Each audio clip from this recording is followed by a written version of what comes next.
Hello friends, masala கோதுமை மாவு பணியாரம் எப்படி செய்யலான்னு பார்த்துடலாம் வாங்க.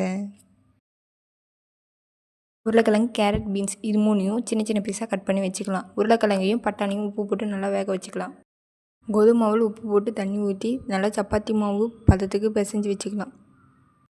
மசாலா ரெடி பண்ணிக்கலாம். ஆயில் ஊற்றி பெரிய வெங்காயம், கருவேப்பிலை, பச்சை மிளகாய் ஆட் பண்ணிக்கலாம். இஞ்சி பூண்டு பேஸ்ட்டு ஆட் பண்ணிக்கலாம். உப்பு ஆட் பண்ணி நல்லா வதக்கி விட்டுக்கலாம். நெக்ஸ்ட்டு கேரட், பீன்ஸ் ஆட் பண்ணி வதக்கி விட்டுக்கலாம். பதம் வேக வச்சு எடுத்து வச்சுருக்க உருளைக்கிழங்கு, பட்டாணி ரெண்டையும் எடுத்து ஆட் பண்ணிக்கலாம். மஞ்சள் தூள், மிளகுத்தூள், சாம்பார் தூள், கரம் மசாலா ஆட் பண்ணி வதக்கி விட்டுக்கலாம்.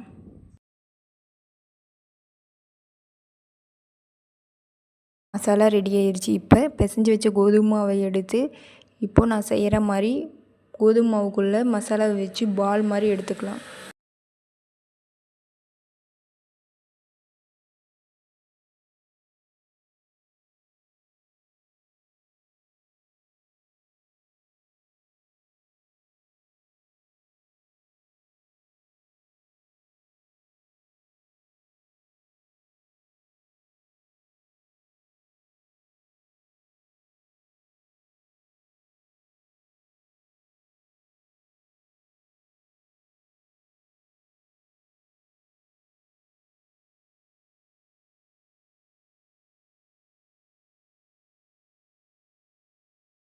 பணியாரக்கல்லில் ஆயில் ஊற்றி நம்ம செஞ்சு வச்சுருக்க பாலை இதில் போட்டு நல்லா திருப்பி விட்டு எடுத்துக்கலாம்.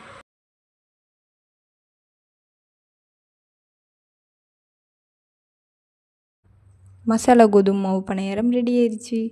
நீங்களும் மறக்காமல் ட்ரை பண்ணி பார்த்துட்டு கமெண்ட் பண்ணுங்கள். மறக்காமல் நம்ம சேனலை சப்ஸ்கிரைப் பண்ணுங்கள். தேங்க்யூ.